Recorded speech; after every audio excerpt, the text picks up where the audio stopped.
The rolling green fields and beautiful people of Ireland loom large in the imagination of many Western countries. But what is Ireland really like? And how have the Irish people come through years of struggle and hardship to blossom into one of the richest and most exciting countries in the 21st century? We'll explore all that and more with our top 10 facts about Ireland. I'll see you after the globe.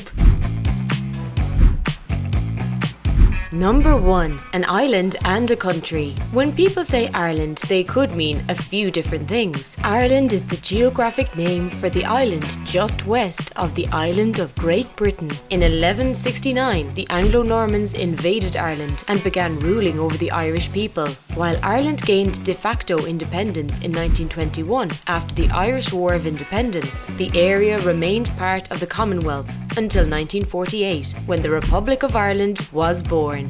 But what about this area here? Well, over the years, the northern part of the island had become home to both people loyal to the British government and people who wanted to be part of the new Irish Republic. So forcing those people to be part of just one country was not going to make everyone in Northern Ireland happy. Decades of fighting in the area, known as the Troubles, continued between the Royal Ulster Constabulary, or RUC, and the Irish Republican Army, or the IRA. When the Troubles formally ended in the Good Friday Agreement of 1998, two crucial components of that agreement were that the people of Northern Ireland have the right to vote to decide if they like to be a part of the British or Irish government, and that each person born in Northern Ireland has the right to be either a British or Irish citizen, or both. Nowadays, when someone refers to Ireland, they are likely not talking about the island, but the shorter and official name for the Republic of Ireland. Number 2. All Hallows' Eve. One of the early inhabitants of the island of Ireland were the Celts, who were originally from Central Europe and spread all over. Every fall, the Celts celebrated the festival Samhain, during which the barrier between the world of the living and dead was breachable. After sundown on October 31st, bonfires were lit to appease the spirits and offerings were left outside to help them on their way. When Christianity was brought to the island, this pagan festival was mixed with All Saints' Day, and children began to dress up as spirits and offer to pray for people's souls in exchange for food and treats. They even carried along carved turnips filled with coal for lights. The turnips were soon replaced by pumpkins, and early jack-o'-lanterns were born. Trick or treat! Number 3. No snakes in Ireland. No, St. Patrick didn't actually drive the snakes out of Ireland, but it is true that you won't find any snakes in the rolling hills of the Emerald Isle. Although the fact that Ireland is an island might help to keep the snakes away, the truth is that weather is the real reason Ireland doesn't have any snakes. Snakes are cold-blooded animals, so need optimal warmth in order to survive and procreate. Ireland is just too cold and windy. If you're a snake lover, you can still own them as a pet, and they have snakes in zoos, but you don't have to worry about coming along one while walking in the beautiful Irish countryside. Number 4. Wet days. Ireland is a really nice place to live. It's relatively flat, beautifully green, with gorgeous cliffs and too many castles to count. But you might not want to live in Ireland if you're not a fan of rain. Ireland's amount of wet days, which means a day with more than a millimetre of rain, is 151 days a year along the east and southeast coasts, and about 225 days a year in parts of the west. The rain comes all the way from the Gulf of Mexico in a long ocean current called the Gulf Stream. In some parts of Ireland, rain is just a part of life, like Lenan in County Galway, which averages 2,875 millimetres, or 113 inches of rain per year. Hey, those green hills have to get their water from somewhere. Number 5. 30,000 castles. While England is estimated to be home to around 4,000 castles, estimates of Ireland's number of castles is more like 30,000. Why the disparity? When the Anglo-Normans invaded Ireland in 1169, they didn't conquer the entire island. To defend their new territory and its borders, they built fortified homes and military outposts. Castles.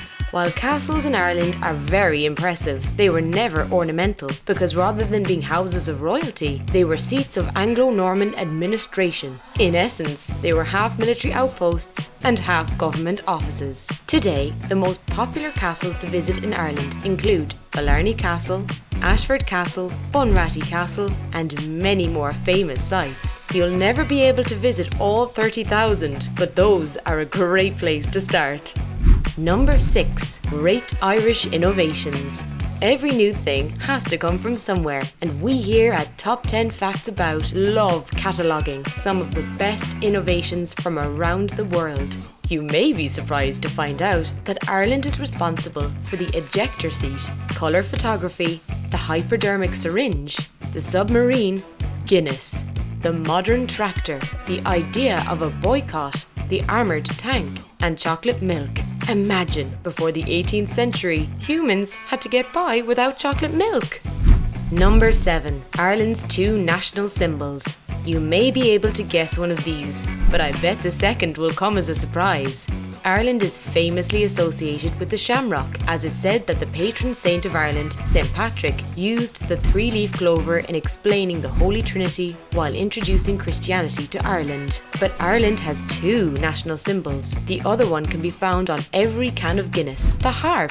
That's right, Ireland is the only country in the world that has a musical instrument as its national symbol. It's said that the harp is intended to represent the sovereignty of Ireland in early Irish mythology, but as we're about to find out, the harp was also an important instrument in Ireland for hundreds of years.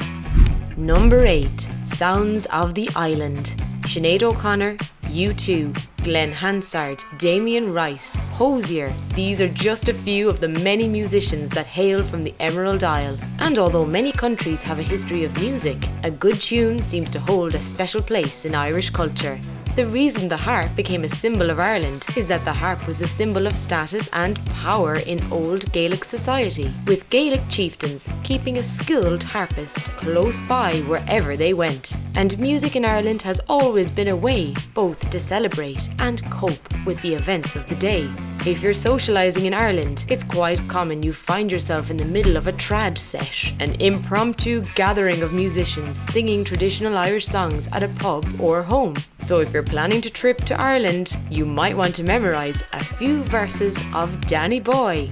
Number 9. Emigration and immigration. As we discussed with Switzerland, sometimes a country doesn't have a strong enough economy to support all of the people who are born there, which is one of the many reasons people emigrate or leave their own country.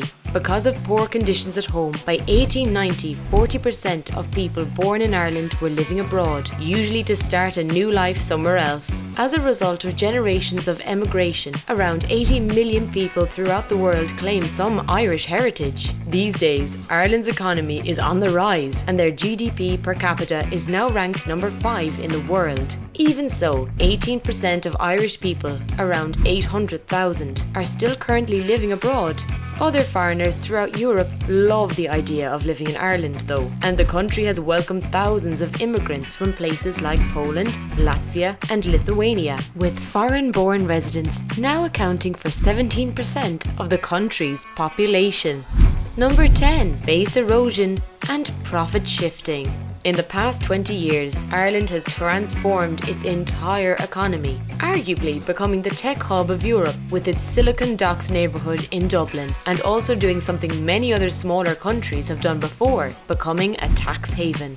In 1997, Ireland's corporate tax rate was 36%, which is still today the average corporate tax rate for EU countries. But over the next 6 years, Ireland steadily lowered its tax rate until 2003, when the country settled at 12.5%, much lower than the average for Europe and even lower than the United States corporate tax rate of 21%. This encouraged companies like Google and Apple to not just build their European offices in Ireland, but also funnel international profits through the country to avoid paying higher corporate taxes in America or mainland Europe. As a result, in 2017, foreign firms paid 80% of Irish corporate taxes and employed 25% of the Irish labour force. And because of this profit shifting, one can encounter some quite wild economic statistics, such as the fact that the Irish economic activity of the company Meta, parent company of Facebook, accounts for 1/5 of the entire gross domestic product of Ireland.